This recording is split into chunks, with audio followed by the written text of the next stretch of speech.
ঝড়ো বাতাসে শিলাবৃষ্টিতে গাছ হেলে পড়বে না এবং শীষ থেকে ধান ঝরে পড়বে না। এই অন্যতম কারণে এই ধানটা খুবই জনপ্রিয় হয়ে যাচ্ছে এবং অনেক কৃষক ভাইয়েরা বলছে যে এটা যদি এক হাঁটু কাদর মধ্যে রোপণ করা হয় ধানটি হেলে পড়ে না, কিন্তু পুকুরের মধ্যে যদি রোপণ করা হয় ধানটি হেলে পড়ে না। ভাত খুবই ঝরঝরে, খেতে ভালো এবং বাজার মূল্য বেশ ভালো।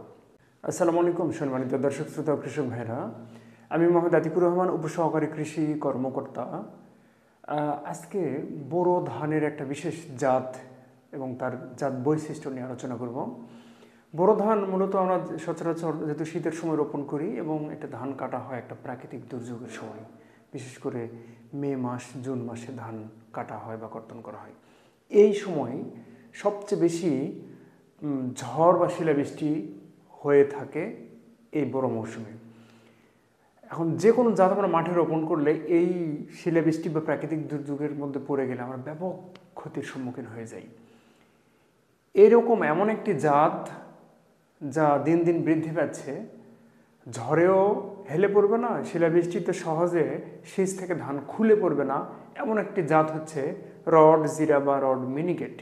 এ ধানটি দিন দিন এর জনপ্রিয়তা বাড়ার প্রধান কারণই হচ্ছে কাণ্ড অনেক শক্ত।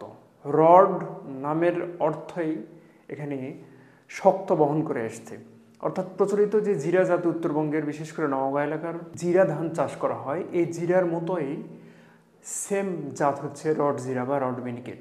আসুন এই রড জিরা বা রড মিনিকেটের জাত বৈশিষ্ট্য নিয়ে আলোচনা করি। এটি মোটামুটি উপসি ধানের সকল বৈশিষ্ট্যই এই জাতের মধ্যে বিদ্যমান, যদিও এটি ধান গবেষণার জাত নয়। এই জাতটি বোরো মৌসুমে প্রায় সারা দেশে চাষ উপযোগী। এ ধানের জীবনকাল 135 থেকে 40 দিন। স্বল্প সময়ের মধ্যে ধানটি কর্তন করা সম্ভব। এ জাতের প্রতিটি শীষে ধানের সংখ্যা 250 থেকে 270টি। ধানের ছড়া বেশ বড়, গাঁথনিও ভালো এবং শীষ থেকে ধান ঝরে না পড়ার কারণে ধানটি বেশ জনপ্রিয় হয়ে আসছে।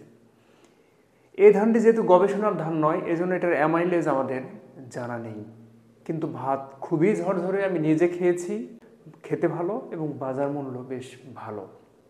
এই ধানটির গড় উচ্চতা 100 সেন্টিমিটার, অর্থাৎ প্রায় 39 ইঞ্চি।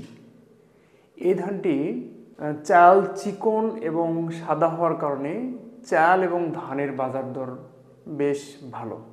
টোটালি এর জাত বৈশিষ্ট্যের মধ্যে সবচেয়ে বড় জাত বৈশিষ্ট্য হচ্ছে ঝড়ো বাতাসে শিলাবৃষ্টিতে গাছ হেলে পড়বে না এবং শীষ থেকে ধান ঝরে পড়বে না।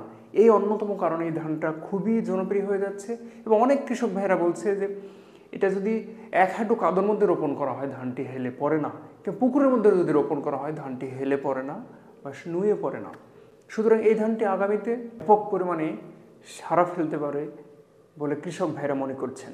তো আপনারাও যারা এই ভয়গুলো করেন, যা ধান হেলে পড়া ঝরে পড়ার সম্ভাবনা আছে, তারা এই রড জিরা ধানটি রোপণ করতে পারেন।